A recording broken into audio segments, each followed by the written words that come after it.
Fala galerinha, beleza? Nossa aula 5 e 6 aí de Sociologia. Então, vamos trabalhar, na verdade, duas habilidades e vamos trabalhar também, né, dois objetos de conhecimento. Então, a aula hoje ela é um pouco mais, digamos, detalhada, beleza? A primeira exposição aí que eu faço para vocês é sobre as habilidades que nós trabalhamos, né? E aqui a videoaula vai fazer digamos, um compacto aí de tudo que nós vimos, tá? A ideia das dicotomias, das oposições, né? Do razão, emoção, material, virtual, civilizado, bárbaro. E como objeto de aprendizagem, nós trabalhamos consequências do progresso para a sociedade, ou seja, como que o progresso afeta a sociedade, principalmente na tecnologia, no trabalho e no meio ambiente, beleza? E aí eu perguntaria para vocês, né? E aí, você é a favor do progresso? O progresso é sempre bom ou sempre ruim? E vamos tentar pensar um pouco, né, sobre essas diferentes posições aí que o progresso traz para a nossa sociedade, beleza? E vamos lá. Consequências do progresso para o trabalho. Lembra que nós vimos, né, que muitas vezes, né, as empresas se automatizam com uma velocidade imensa, tá? Softwares que fazem um monte de coisa, inteligência artificial, e de certa forma o número de trabalhadores está reduzindo, porque as máquinas estão, de certa forma, fazendo várias coisas, né? Então, os norte-americanos chamam, né, de jobless growth, ou seja, um crescimento econômico, mas sem a geração de empregos, tá? E aí, então, né, palavras de Paulo Feldman. Fala, beleza. O mesmo Paulo Feldman disse o seguinte: sob este ponto de vista, a sociedade terá que sofrer uma reorganização do trabalho, ou seja, uma reestruturação dessas organizações do trabalho, tá? Diversas profissões vão deixar de existir, isso é fato, como muitas que já deixaram de existir. Datilógrafo, você conhece um datilógrafo? Não, né? E outras tantas profissões que trabalham principalmente com a área de tecnologia estão aparecendo a cada dia e você vai ter que se adaptar para fazer, né, ou para se encaixar nesse mercado novo que está surgindo, ok? Tem a questão também da inteligência artificial, né, que ela consegue, de certa forma, tirar, né, ou absorver um número de profissões e de funções maiores ainda, né, que eram antes únicas e exclusivamente dos seres humanos. Do lado aqui nós temos, né, digamos um ciclo, né, das mudanças que o trabalho vai sofrer. Então, uma concorrência profissional maior, aquele trabalho da vida inteira, né, o cara trabalha 35 anos na mesma empresa, show, esquece isso não vai mais existir, tá? Vai exigir que as pessoas estudem mais. Meu escritório é na praia, pode ser, não tem problema, né?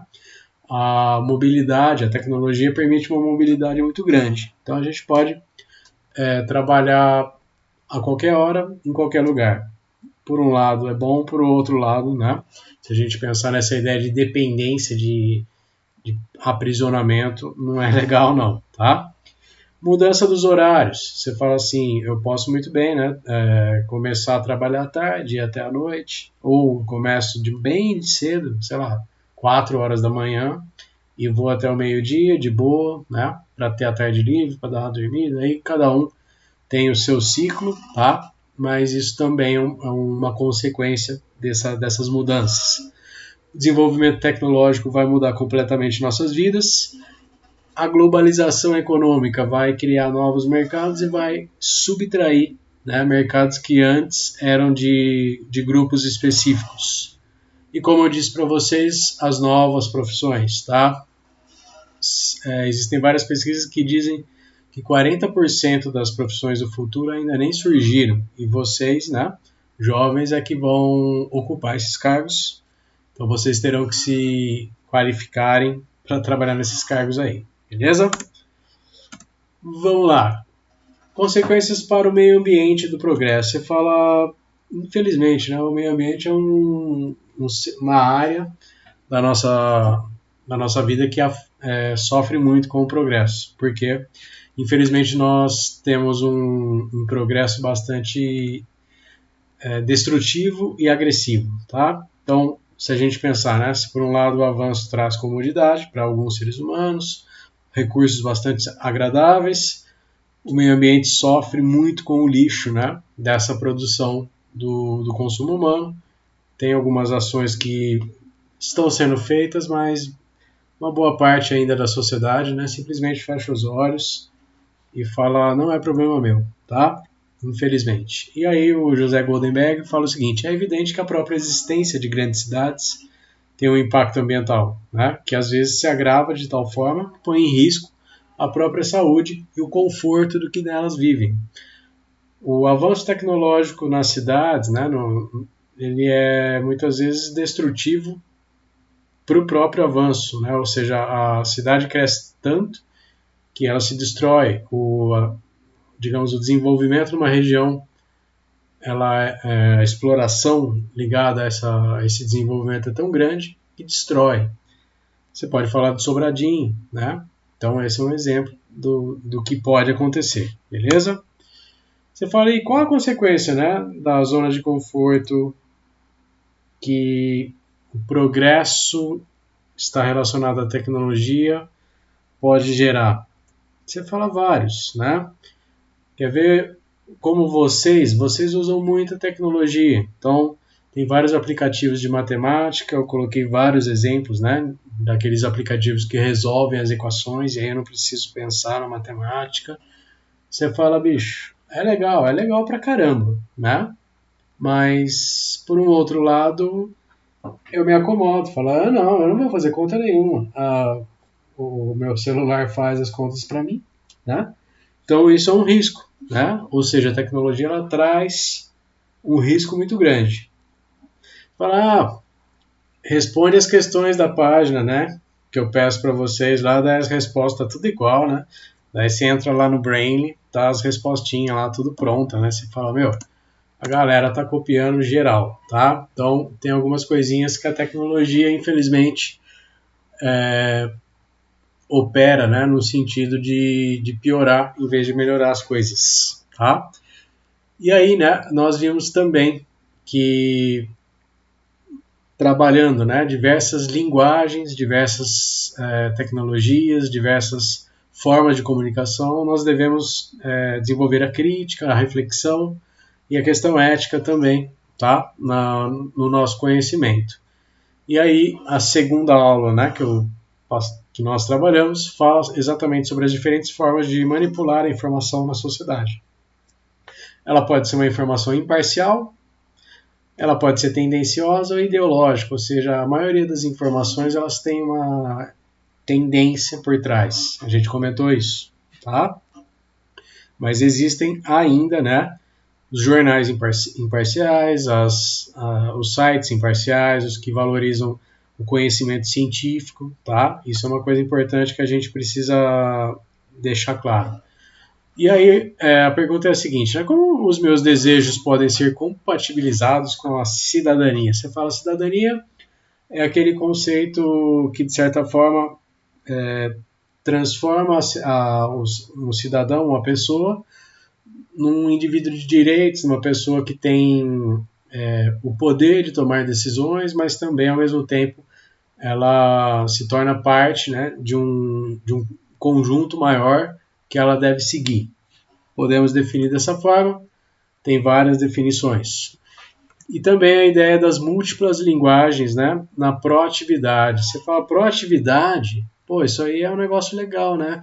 Porque eu tomo iniciativas, eu, de certa forma, dou um start, eu começo as coisas, eu uso a informação, né, para produzir coisas para mim e para outras pessoas, isso é uma coisa muito boa.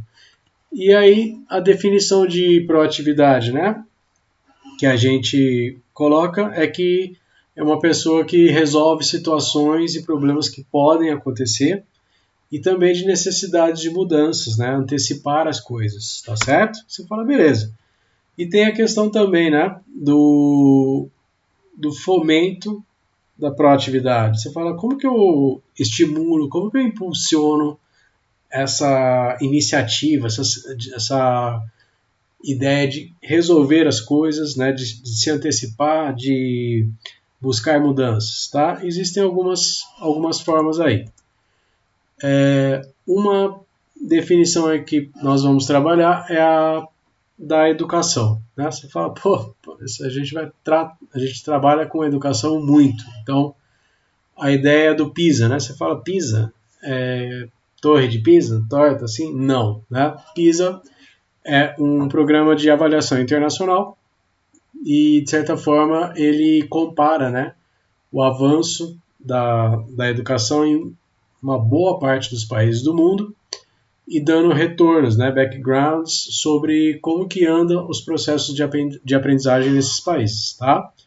E essas respostas que o PISA dá fazem os países mudarem as suas estratégias de ensino. Isso é um negócio muito legal. Você fala, beleza. E a primeira edição do PISA foi em 2000, ou seja, nós estamos em 2021, fazem 21 anos que acontecem de 3 em 3 anos essa avaliação. Então, esse ano nós teremos e será 7º PISA, tá? Então você fala, beleza, né? Nós temos aí já o Brasil participou de todos, isso é uma coisa muito boa, e nós podemos ver, né, comparar os dados da evolução ou da não evolução do Brasil nesta avaliação, beleza? Bom, por fim, aí, o PISA avalia 3 domínios: leitura, matemática e ciências como um todo, humanas, biológicas, né? E as exatas também, não só matemática. E aí, cada edição é avaliado um domínio, né? Uma área principal, ou leitura, matemática, ou ciências, e, de certa forma, os questionários se concentram, né, na coleta dessas informações aí, tá? E a pesquisa também avalia outras habilidades ou outros domínios, né, chamado inovadores. Letramento financeiro, ele deu competência global, né, aquela ideia de você enxergar as coisas de uma maneira mais ampla, tá? Então são todos conhecimentos que o PISA avalia, beleza? Olha só, para pensarmos aí sobre o Brasil e a nossa educação a partir dessa ideia do PISA e também, né, da ideia do progresso na nossa vida. Essa tabela é de 2008, é o PISA de 2008, tá?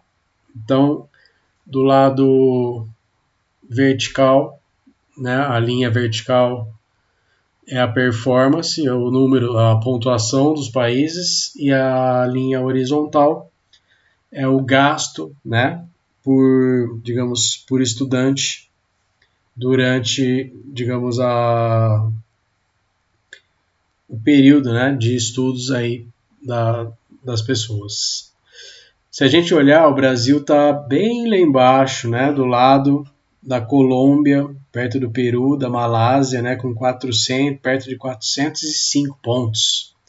Você fala, caramba, né, a média da Organização Mundial do Comércio é 487 pontos. Então a gente está bem abaixo, tá, dessa linha aí.